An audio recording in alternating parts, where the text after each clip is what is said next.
प्रिय भैया बहनों, आज हम आपको आपकी हिंदी की पुस्तक में संस्कृत खंड के अंतर्गत प्रथम पाठ वाराणसी से कुछ अनुवादात्मक कार्य करा रहे हैं। ये अनुवादात्मक कार्य इस प्रकार का है कि इसमें कुछ हिंदी के वाक्य दिए हुए हैं, हमको उनका संस्कृत में कन्वर्जन करना है, अर्थात उनका संस्कृत में अनुवाद करना है।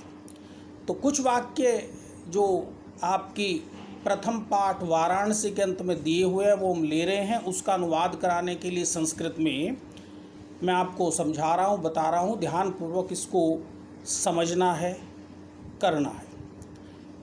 एक वाक्य है इसमें, वाराणसी गंगा के पावन तट पर बसी है।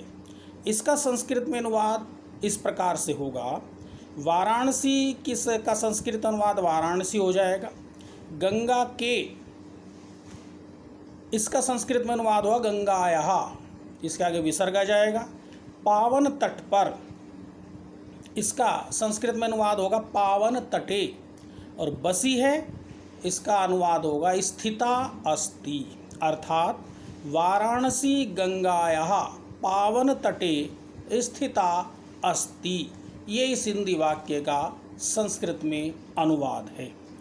दूसरा वाक्य है, वाराणसी विविध धर्मों की संगम स्थली है। अब इसका वाराणसी का संस्कृत में अनुवाद होगा वाराणसी, और विविध धर्मों की, इन शब्दों का संस्कृत में अनुवाद होगा विविध धर्माणाम। संगम स्थली का संस्कृत में अनुवाद संगम स्थली ही होगा, और है का संस्कृत में अनुवाद होगा अस्ति। तो इस प्रकार से पूरा संस्कृत में अनुवाद हो गया, वाराणसी विविध धर्माणाम संगम स्थली अस्ति। एक वाक्य और है, काशी किस भाषा का केंद्र है। इसका हम संस्कृत में अनुवाद इस प्रकार से करेंगे, काशी का संस्कृत अनुवाद काशी ही होगा। किस का संस्कृत में अनुवाद होगा कस्याः। भाषा का, इसका संस्कृत में अनुवाद होगा भाषायाः।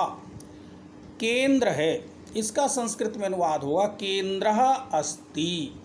तो इस प्रकार से इस पूरे वाक्य का संस्कृत में अनुवाद हो गया, काशी कस्याः भाषायाः केंद्र अस्ति। एक और वाक्य है, वाराणसी में मरण मंगलकारी होता है। इसका संस्कृत में अनुवाद हम इस प्रकार से करेंगे, वाराणसी में, इस शब्द का संस्कृत में अनुवाद होगा वाराणस्याम। मरण का संस्कृत में अनुवाद होगा मरणम, मंगलकारी का संस्कृत में अनुवाद होगा मंगलम, और होता है का भवती। तो इस प्रकार वाराणसी में मरण मंगलकारी होता है, इसका पूरा संस्कृत में अनुवाद होगा वाराणस्याम मरणम मंगलम भवति। इनके अलावा कुछ और वाक्य का संस्कृत में अनुवाद मैंने आपको लिखकर भेजा है, उन सबको ध्यानपूर्वक पढ़कर समझिए और अपनी कॉपी में लिखकर याद भी कीजिए। धन्यवाद।